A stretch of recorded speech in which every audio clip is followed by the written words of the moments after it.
Yes, it's just the record, so you can record if you want. So cool. All right. So thank you so much for joining us today. I'm really happy to see such a lovely turnout and to see peeps that I know that are interested in taking a talk a little bit later. So as Sam just indicated, we might run over just a tiny bit. But this is going to be a very loving introduction to Argentinian horror cinema. And this is going to be a little bit more of an informative talk. So I have decided to put together, let's say, the touchstones that really gave a shape and a flavor to Argentinian filmmaking with a horror tinge, let's say. So I have titled this a trilogy of the damned because it sounds very dramatic. However, just a disclaimer, there are actually 5 films, but not all of them are kind of like in the same parameter, but they are very important works throughout. So yes, this is me. This is me in my natural form. let's get it going. So today I'm going to talk about 3 formative films, but a little bit of a bonus. We're going to go deeper into the formative adoptions of the Gothic in Argentinian horror film at its inception. It's a little bit of a tour through its running themes and the context that surrounded their production, because it's a very specific juncture. And let's be careful, or El Hombre de la Bolsa will be out to get us. And I think Narciso knows. So we're going to find out who this icon of Argentinian horror filmmaking is. So just a little bit of a teaser. There was already quite a bit of influence of the Gothic, and this is something that comes along in literature. So there is what Gabriel Hayek Rodriguez and Gustavo Subero, kind of also touching upon what Gabriel was doing before, cite as the tropical Gothic term. So this is a moment when the influence of the Gothic started getting into other places, and therefore there was, let's say, a repurposing of its forms in order to articulate things that were very difficult to work through. And we're going to see the influence of this historically, because it corresponds a great deal with how nation states came to be later on. Like, especially, I take special interest in Latin American horror filmmaking, but this is something that permeates in very specific and very nuanced ways in each context. However, now that we're talking about Argentina, this is very specific, also very influential in the way that it informs the process of creating a consolidated nation state. So this retelling started to take recognizable codes. Very often we find motifs like the ghost of the past or the ghost of colonization, for example, coming up, and these irreconcilable differences that are product of being a former colony. And this is something that permeates, even though we're not discussing it today, it does permeate a great deal other places and other traditions of storytelling. So Gothic literature had already boomed before.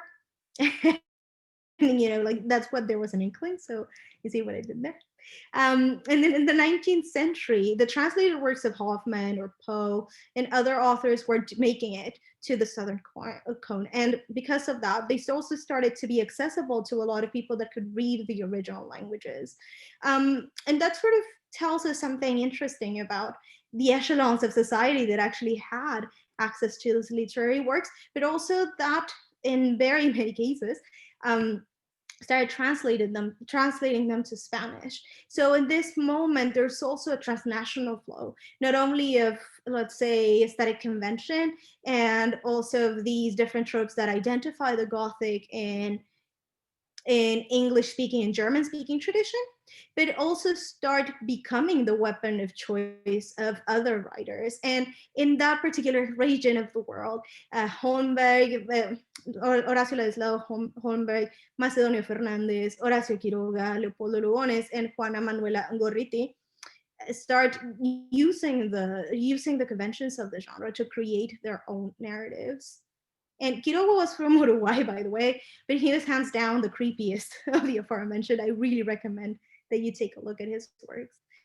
And on the other hand, and I made a little bit of an aside about Juana Manuela Gorriti, because she's one of these authors that, even through studies that sort of compile the canon of the Gothic and fantasy writing in Latin American tradition is very oft cited, even though, and this is something that I believe is very indicative of how the canon gets built, even though female writers are very seldomly quoted in anthologies, even in anthologies that center the fantastic and the Gothic and Latin American writing by way of Borges or by way of Cortázar, but very often jettison female authors. However, Juana Manuela Gorriti has made it through several of these quotations, and it's interesting because she's one of the few, but also she has been reevaluated by some groups as a proto-feminist icon, which has been kind of contentious, because these debates also address the fact that Gorriti, she was kind of chased away from Argentina when these political changes were happening, the strife between those that wanted different types of governments for this newly independent state. And she was chased away, and she was stripped from her wealth, and she was relocated to Peru, and she developed a lot of her work there. However, that's one of the things that become kind of like contentious when people see her as one of these proto feminist icons, because of this sort of consciousness that, or a class consciousness that now we see differently, and that at that point, well, put her in a very privileged position. So her experiences are somehow, I mean, not indicative of what was happening to, let's say, most of the people during that period. But Gorriti is certainly a very interesting figure, and she wrote well, it's like a book that became a book afterwards, because it was like compiled of several short stories. But she wrote this short story called Weeds and Pins, or Hierbas y Alfileres. And in that work, she particularly alludes to this idea that we're going to discuss a little bit later, which is this confrontation, or this core conflict between the savage and the civilized. So she does this sort of parallel in Hierbas y Alfileres, which is a very brief short story, and I recommend that you take a look at it if you can find it online. I'm pretty sure, where there is this allusion to the idea of like the spearheading, very avant-garde medical practices of back then against this belief of folk tradition and folk medicine. So it's like a very clear opposition about this. But let's move on. So after this, and within this Gothic tradition, it starts becoming really apparent that some binaries that were already very familiar to the Gothic as a mode sort of transcended in different ways. And they transcend in different ways that center, like in the films that I'm going to discuss a little bit, that transcend in the forms of these tensions, animal or human, city, countryside, but importantly, civilization and barbarism, or versus barbarism or savagery. And this became a very specifically relevant, let's say, dictum, because it comes along precisely because Domingo Faustino Sarmiento, who was also a politician and he was a writer, he writes and he publishes in 1845 a very important book, Facundo, Civilización y Barbarie en las Pampas Argentinas, which is pretty much coining this civilization versus barbarism. And it became a familiar opposition when the literary Gothic was taking form. So this is a backdrop that has to do way more with what was happening politically and in terms of military campaigns, and it was set in the middle of civil strife. So this figure of civilization and barbarism was also something that was very influenced and very colored. Here's the book. And very colored by a political strife, and it was a civil conflict that revolved around, like, specifically, and I'm going to be super reductive here because it was way more complicated than that, but let's say, just for the sake of simplicity, it went on for a very long time, and it was one of these oppositions between factions that were namely the Federalists and the Unitary, Federales versus Unitarios. And these people, like these different factions, were having different political and economic projects as to how this, well, it was then called Provincias Unidas del Río de la Plata, so, way before it was Argentina as a nation state. So all these kind of like differences and all these dynamics were very often termed, like Faustino does here, like Sarmiento does here, in terms of those that are in the periphery and are savages and are against this project of civilization. And all these terms start taking very clear shape during this period. The person that the text alludes to is Facundo, is precisely, well, it's in reference to Juan Facundo Quiroga, because in that moment he was a Federalist leader. So this very clear opposition between federales and unitarios was sort of shaping also not only the politics of the time, but representation itself. Like this idea that there was something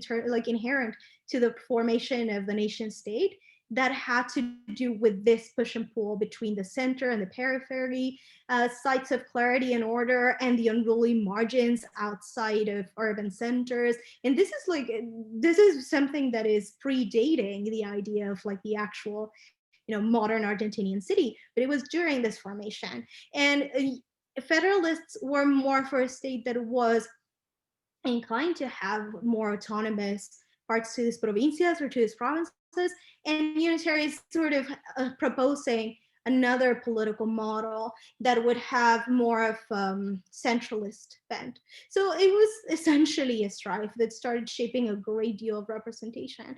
But during this time, when this is like a conflict, there's also the Gothic in literature is transcending and shaping itself.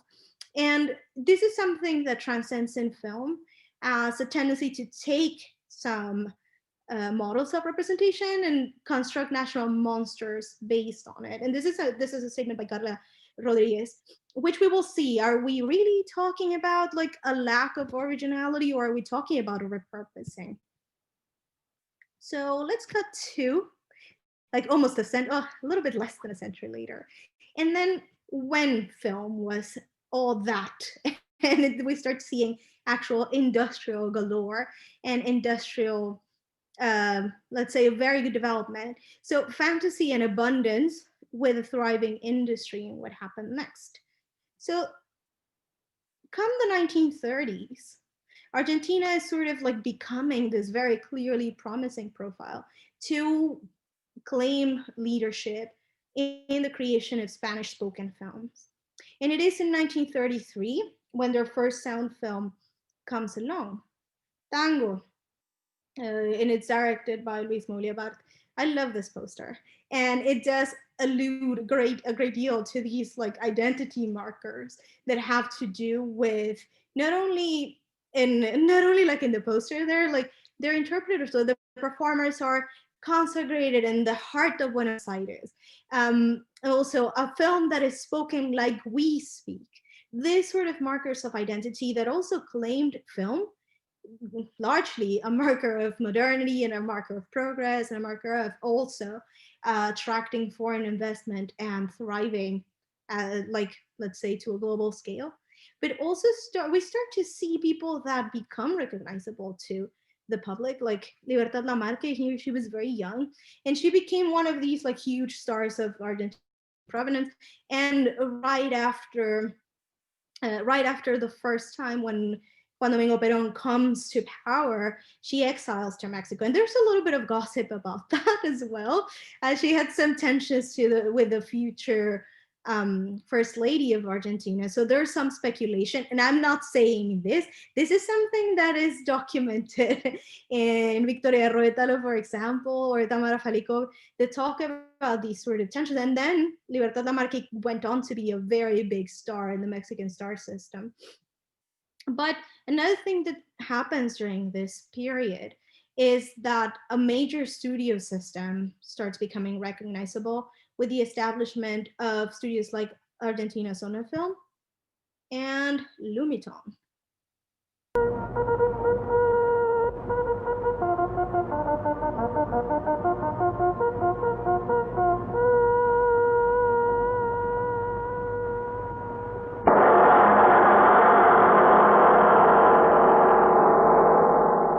start pretty much with a bang.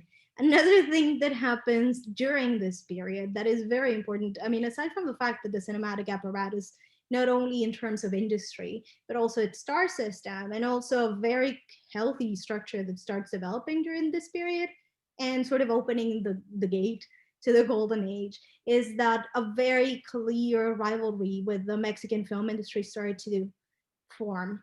And this is something that happens during these foundational, very important years at the beginning of the 1930s. For example, when we talk about Argentina's first sound film, Tango, well, it's released in 1933.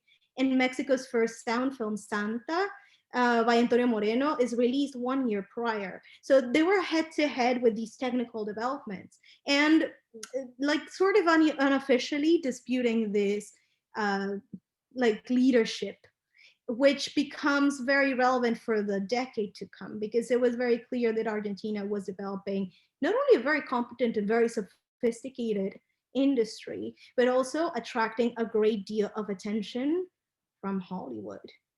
So this is, I call it Babilonia Gaucha in reference to Diego Curubeto. Diego Curubeto is one of these um, film critics, and he specializes a great deal in what he calls cine bizarro, and it was kind of, it started to be known as cine bizarro or bizarre cinema during the 80s and 90s, but a lot of it alludes to genre filmmaking, and he traces these influences and the sort of cooperations in his book Babilonia Gaucha.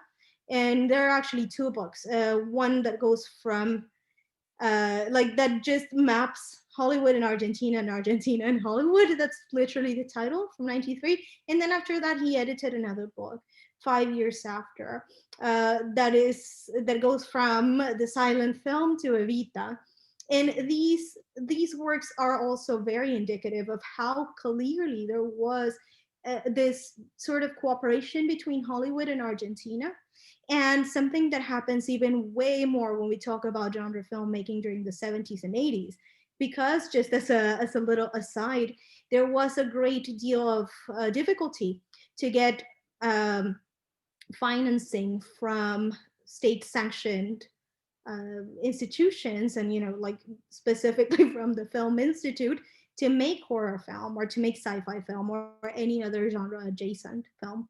So that's when a lot of collaboration ensured that that they kept being produced. So in the 70s and 80s, this becomes a clear staple to keep what is now a very rich, recognizable, and incredibly innovative genre filmmaking scene. So Babilonia Gaucha really didn't go anywhere. But during the 1930s, there is a very conscious cooperation.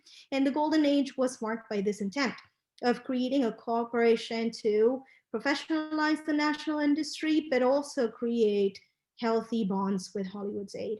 And a proof of this is that Paramount collaborated with national interests and national studios to create 8 films with Carlos Gardel, the tango singer, during the first half of the 30s. And this was very much proof of the intention and how successful these bonds were being. And also, I find it really fascinating and great that a lot of this is just trying to cement this idea of the Argentinian identity that is recognizable on screen and that is distinctly Argentinian. And in picking tango as this rhythm that is already a melding of influences and cultures, and also in picking Gardel as a figurehead, but perhaps most importantly, also winking to the fact that it had to do with the prevalence or the prominence of porteño, or let's say Buenos Aires based environments, because it would become a very, very important scene for horror filmmaking later. But during this incredible boom, everything seemed to be quite all right and healthy. And this is when the first fantasy vehicle was born. But I have to make a disclaimer whether there are two firsts, because actually this is a little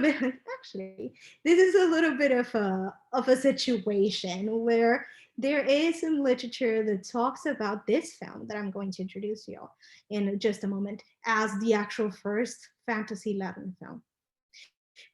But we will see that there's another one that becomes sort of like the turning point. However, let's say that they're both in their own right foundational texts. So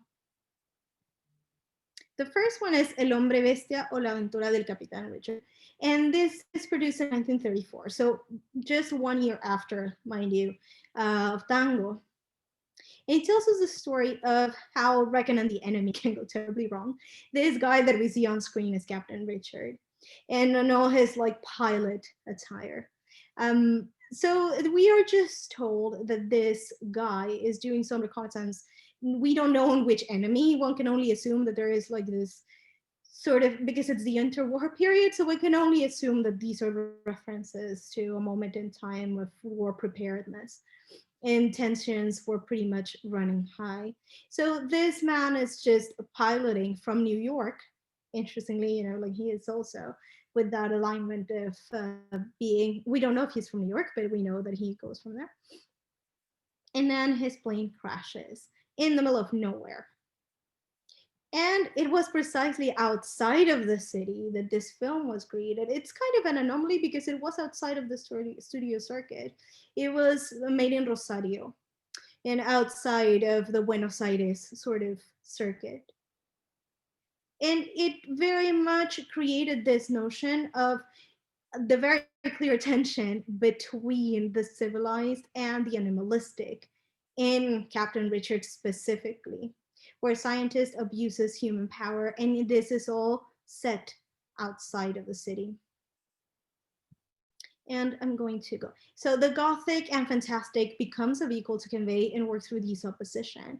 This man beast in the wild is very much making an allusion to savagery and hypersexuality. So I'm going to just run you through the topics and get a little bit to the juicy bits of the story. So he wanders just in the jungle for 12 years, and he ends up looking very disheveled and very much, scared because there's nothing around him that he recognizes as civilization. But he just one day stumbles into the mansion or this like country house that Dr. Marchesi has. And Dr. Marchesi is just already sort of having his agenda and already experimenting with something of a mysterious, let's say it's just like experimenting on animals, but not on humans yet.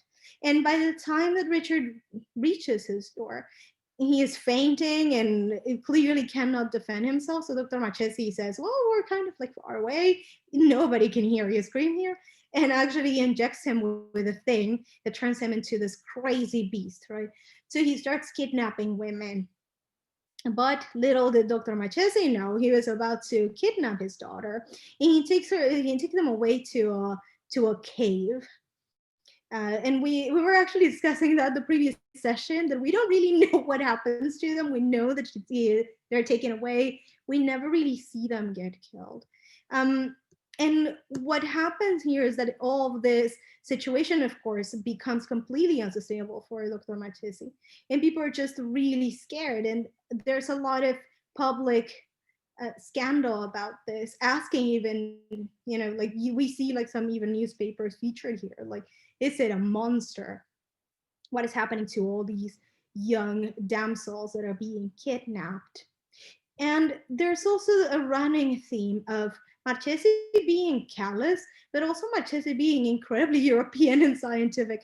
There's a very interesting part of the film where we can even hear him like being, oh no, my daughter has been kidnapped. I cannot find her. And we hear like even a man speaking Italian, like, don't worry, we'll find her. So this notion that there is some sort of still very clear European connection to the scientific echelon of society is something that is very thought-provoking, especially because they're clearly and very narratively opposed to Captain Richard as someone who has become unruly outside of the realm of science and outside of the city. But most importantly, this film creates a very clear division between those that are the guarantors of rationality in science and all those that go around and go crazy and they go crazy hypersexual. So here savagery and hypersexuality come hand in hand, but also the opposition of savagery and civilization and city and the periphery.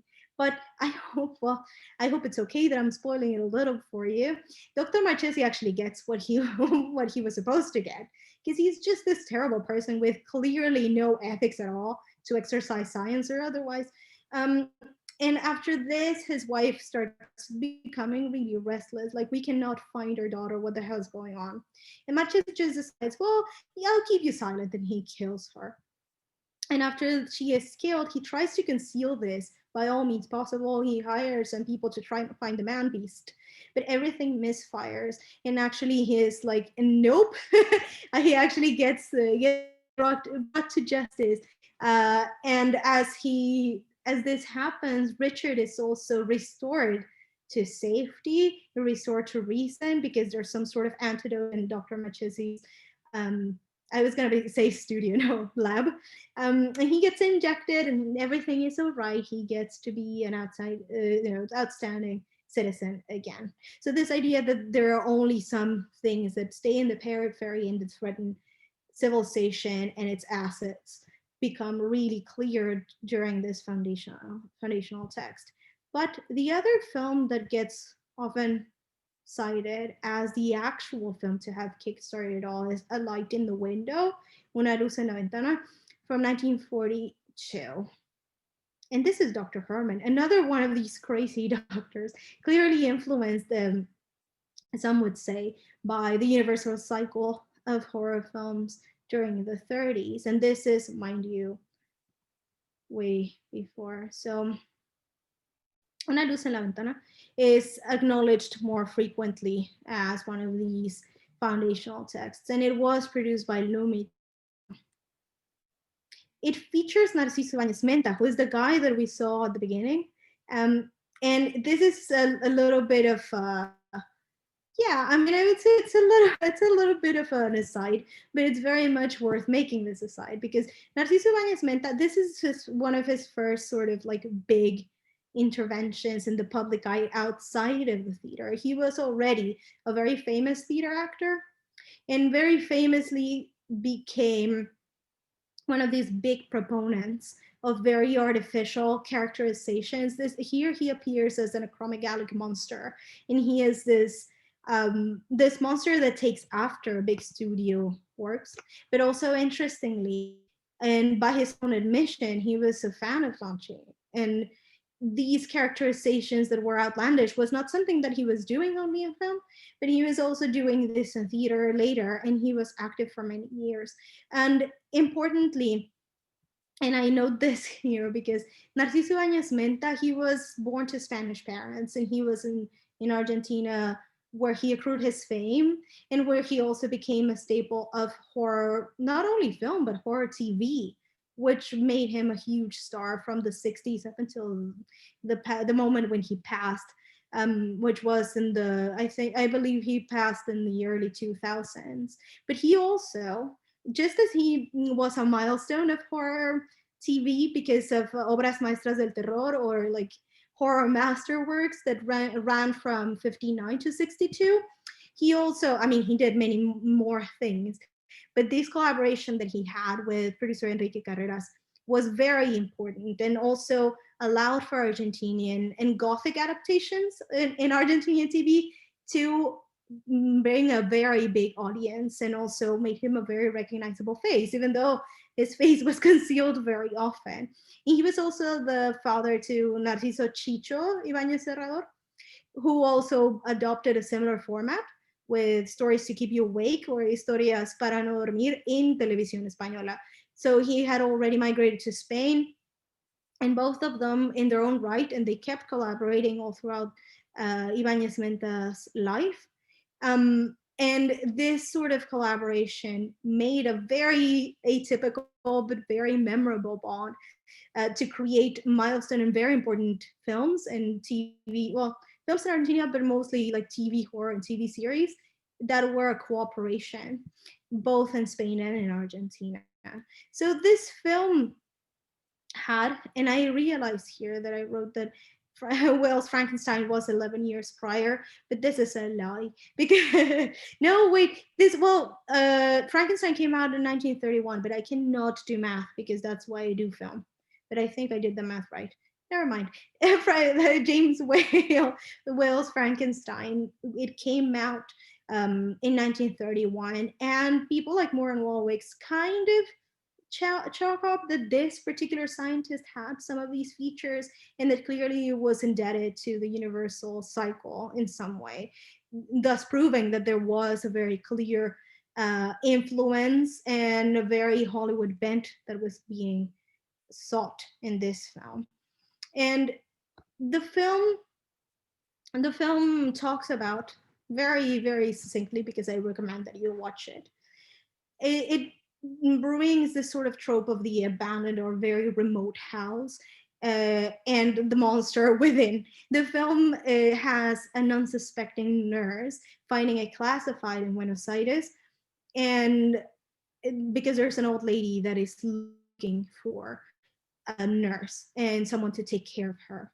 So this person actually replies the ad and says, like, I'm gonna see, but like I believe that if I was in that place and if I was brought to this place where there's no one and they tell me that the next bus and or train is not going up until the next day and that nobody ever dares go close to that house, I might I might think about it twice, but this person actually doesn't. And he adventures to meet she goes on this adventure to meet Dr. Herman, who is Ibanez Menta in here. So this opposition between what was at the margins of civilization or Buenos Aires in this particular scenario becomes a recurrent topic, but also crucially, and this is something that is important to this period because one, these films start adopting a noir gothic type of narrative and also visual style. And this blend is something that is described, like I think it's Spinoni Burns who discusses this as the negrotico, like this very specific blend of styles that happens during this formative period. But also crucially, the supernatural is not the focus. It's not like some evil from supernatural provenance, but rather it is a human enemy. But then, after these two foundational texts happened, the war was already happening because we're talking about 1942. But the actual effects in the film industry are starting to get perceived. So Argentina was pretty much headed, as we saw, to claim this leadership in Spanish spoken film production. And then the good neighbor policy happened.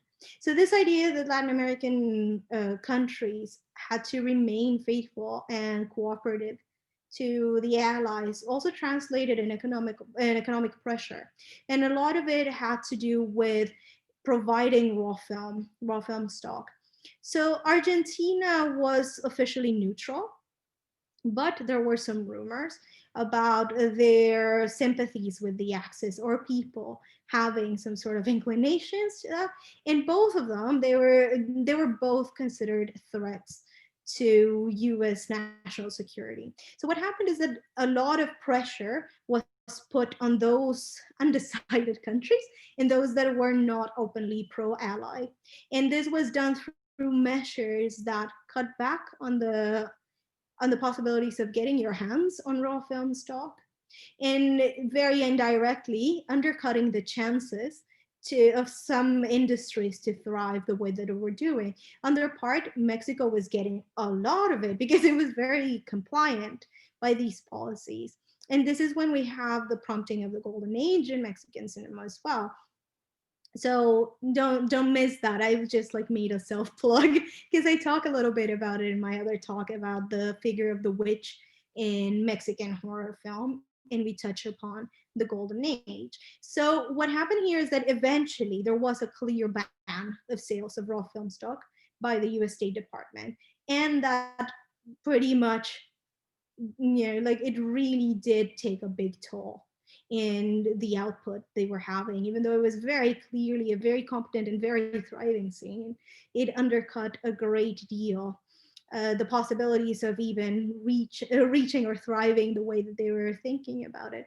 And during 1944, there were some protectionist measures put in place, and it was during the period where these measures wanted to exhibit as much or screen as much Argentinian produced films and sort of give less screen time to US features.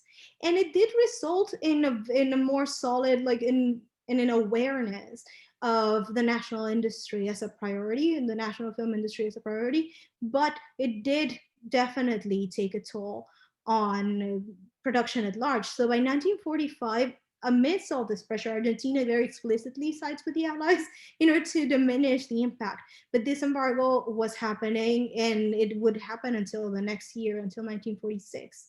But the damage was done. And even though the posture was clearly changed in paper and, like publicly, from producing 56 in 1942, when Light in the Window came out, there were only 24 in 1944.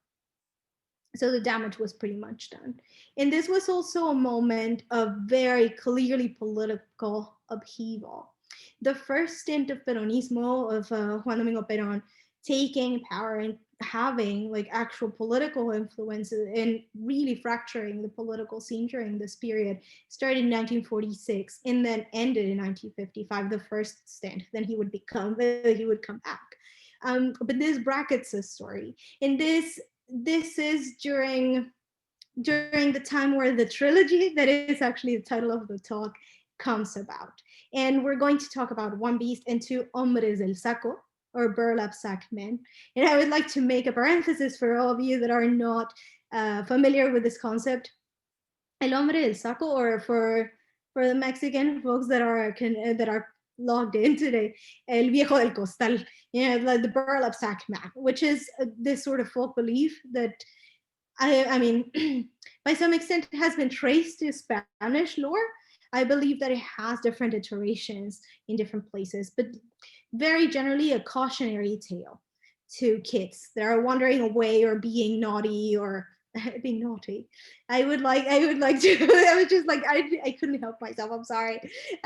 Being naughty and being really bad behaved, and being taken away from their families. What the burlap sack does with the children, we don't know, but we kind of get an idea in these films.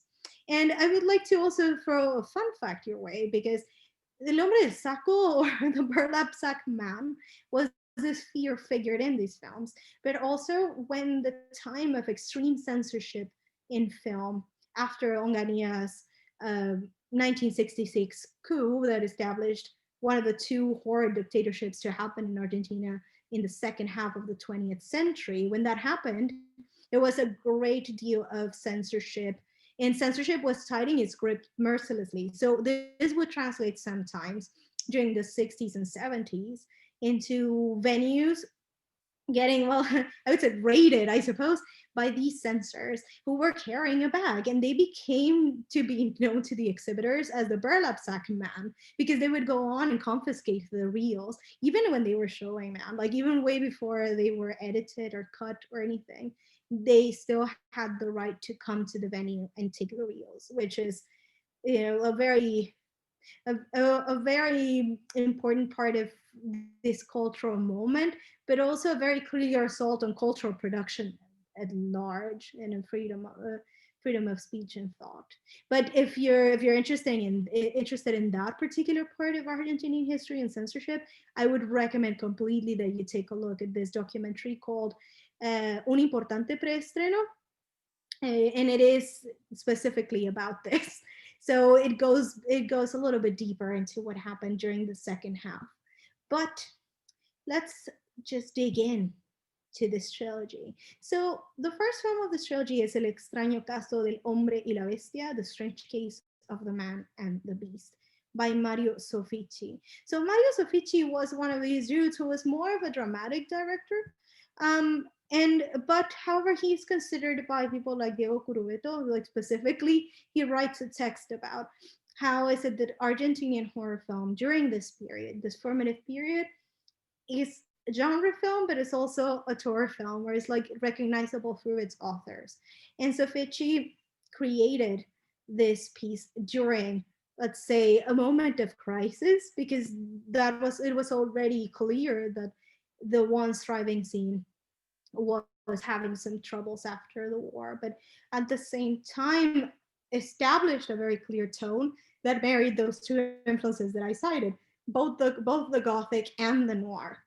So this film is from off the bat attributed to Stevenson as some sort of adaptation uh, of his writing. And this is something that I touch upon a little bit on during the other talk, that these films, interestingly, during the 50s, and this is something that is parallel, a little bit of a commonality with Mexican horror filmmaking, that there is this safe distance that they take from the origin of the story. So very often you will find title cards sort of by way of disclaimer, like, this is a story that is based on Balkan lore. This is a story of the ancient tradition of storytelling, blah.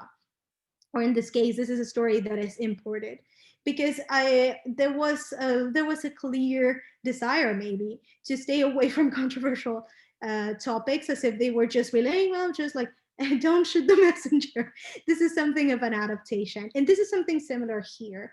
So Argentina Sonofilm produced this film, and it translates the trope of the homicidal kidnapper, and very clearly presents itself like in any city, in any time. This could happen to anyone. And when the growth of the cities and industrialization starts to, like, relay like growing, thriving industries, growing, thriving urban settlements, these also spun urban fears. And this particular film also, it plays with this idea of the double that is so proper to the Gothic mode as a trope, but also a double that is like a foreigner, or like like a very unwelcome guest to this beacon of light of a city.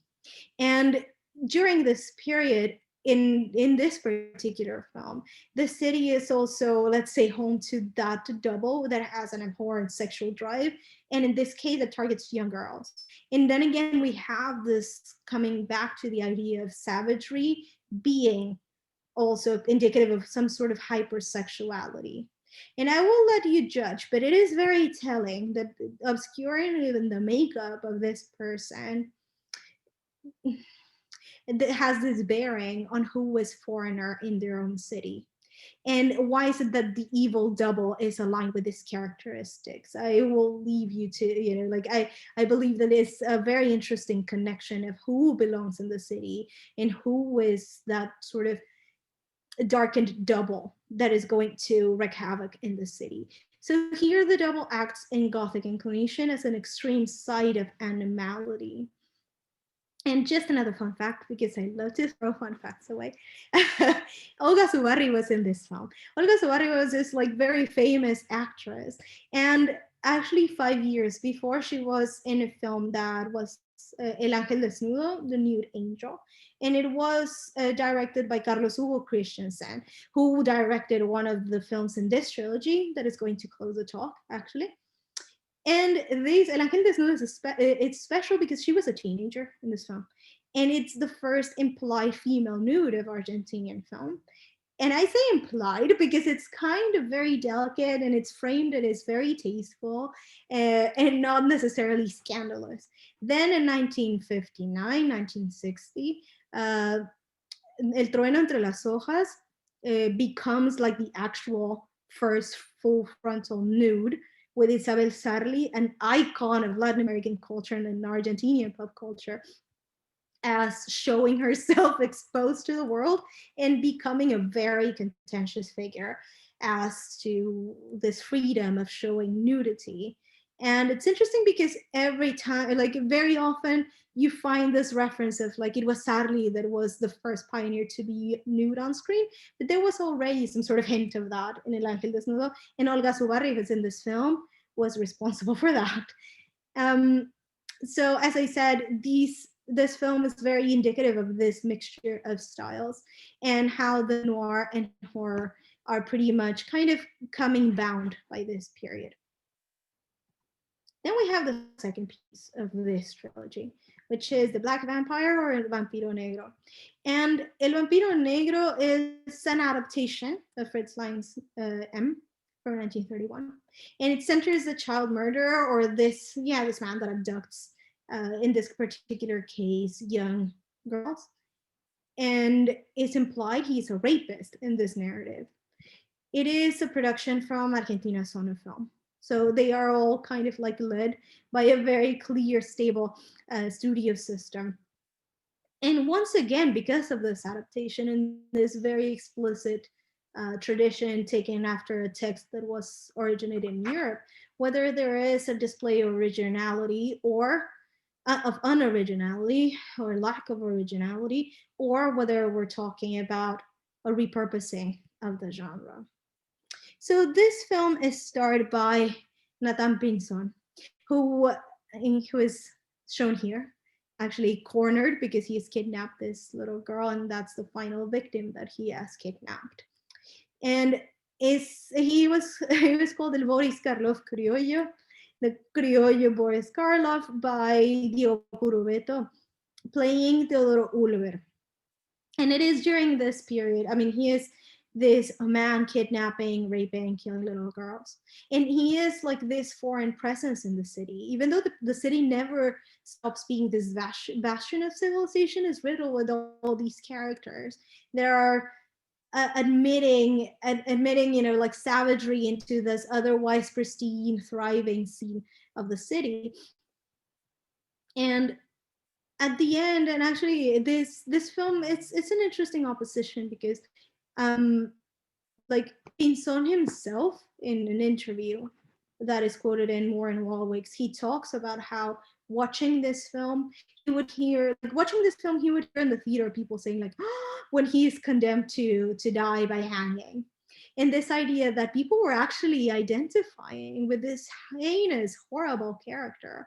And how would you create a narrative in such a way that you would actually sympathize with someone who is raping and killing little girls, which is inexplicable and quite egregious. But it's interesting because it sort of sets this idea of whether the murderer in this case has some sort of humanity that he appeals to. By the end, he is cornered by a lot of people. And actually, when he is in the scene that is being shown here, he's cornered by a lot of furious people chasing him, who, instead of actually, taking justice in their own hands or killing him or doing something similar, they let him go. And he starts crying when he's cornered, saying like, I don't want to do this. It's like, I couldn't help myself. This idea that there is some sort of compulsion, and that and that men that kill women at large are some sort of an anomaly of these societies, when there is pretty much solid ground to say that they are very normal products of these structures.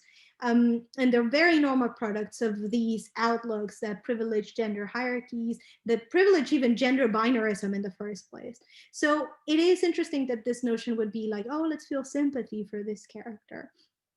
And I'm not going to go deeper into the quote of Nathan Pinzon, but it is very indicative of this particular thing. And in this particular film, actually, he gets brought to justice, even though he's cornered by a lot of people that are furious, naturally, trying to get at him.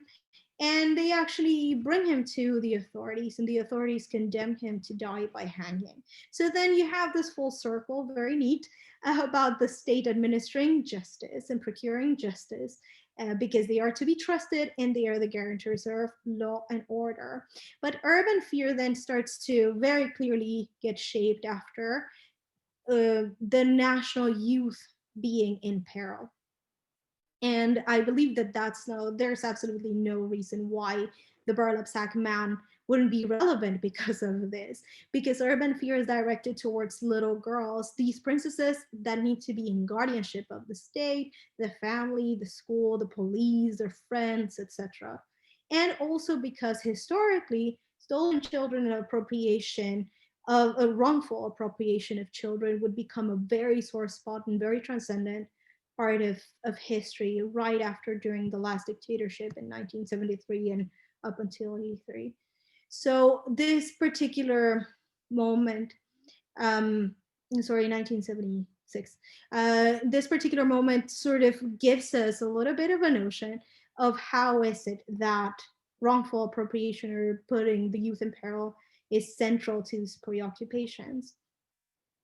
And last but not least, we have last but not least, we shall have Shall I Die Before I Wake. So I'm going to show you a little bit of this. Me dejes solo, mamá. Dame la mano como antes, cuando era chico. Ya está. Cierra los ojos. Despacito. Despacito. Así.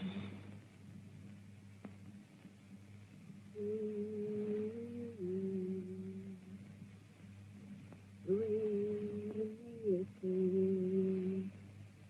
duérmete, mi niño grande,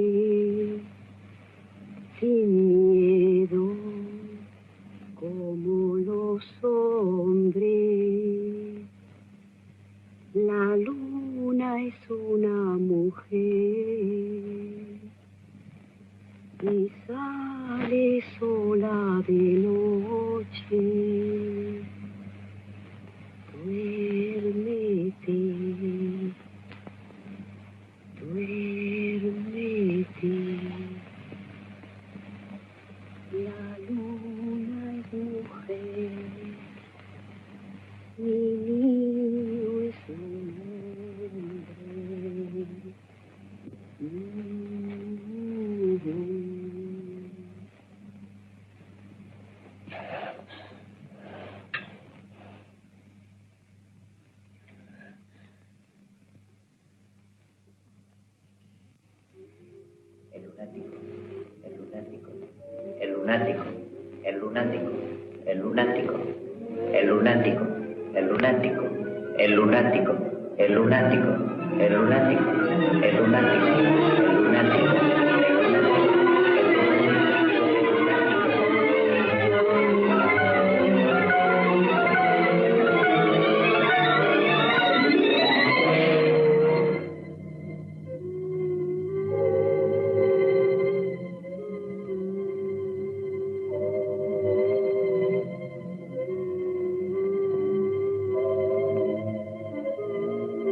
was terrifying, positively terrifying.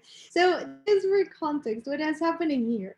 Shall I die before I wake is a reference to that um, to the guardian angel prayer. You know, if I die before I wake, please keep my soul, God. The sort of notion that, you know, that even, you know, having the slumber of the innocent, who is Nestor Sabarce here, who plays Lucho Santana in the film, even then you're not safe.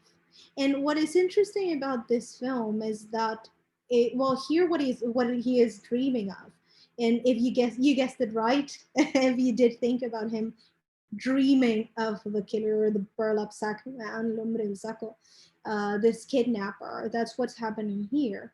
Nestor Sabarce, who plays Lucho Santana in this particular film, uh, is partaking in this very trippy, almost expressionistic rendition of a childhood fear, where he sees this maniac who is taking little girls as an animal, and he hears actually this thing about the lunatico from his mom, because his mom he is hearing about this kind of hearsay about a man that is going around and kidnapping little girls.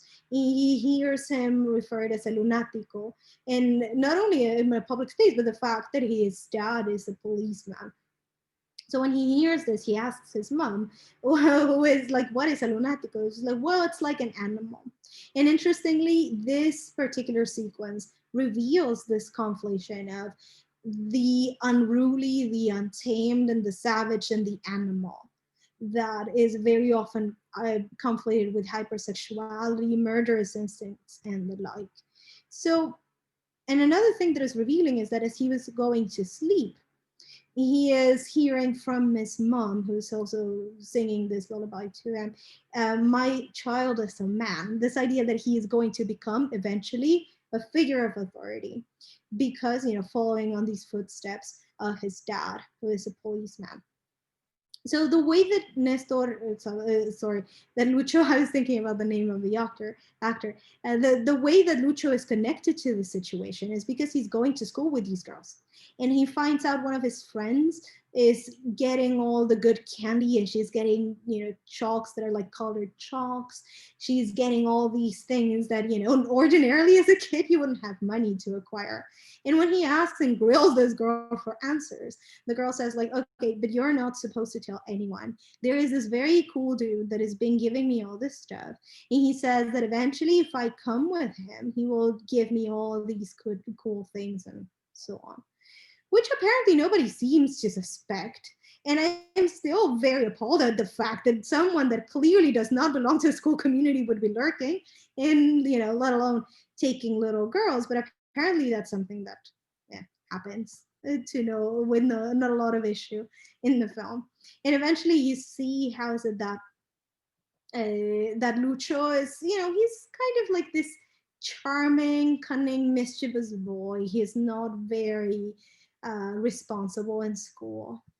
But he is also kind of after the truth because he sees his friends and two of these girls getting taken away. So this scene where I've taken the snap from, he is listening to the teacher saying like, okay, if there's anyone that knows where these girls were at some point, please let us know. But he has promised and crossed his heart that he is not going to say anything.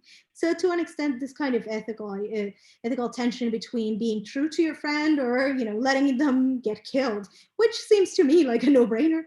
But he was still very pressured. He's still very pressured by this sort of divide.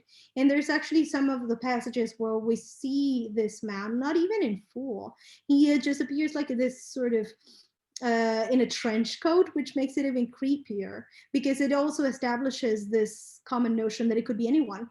And it could be just right behind you. It could be anyone just assailing your kids. So this necessary distance between the story that I was talking about, like by way of, oh, this is an adaptation or this is a foreign story, here it happens by way of the fairy tale established like, well, there's always evil, kind of harassing those that are pure of heart, and the heroes are going to be the ones that are pure of heart.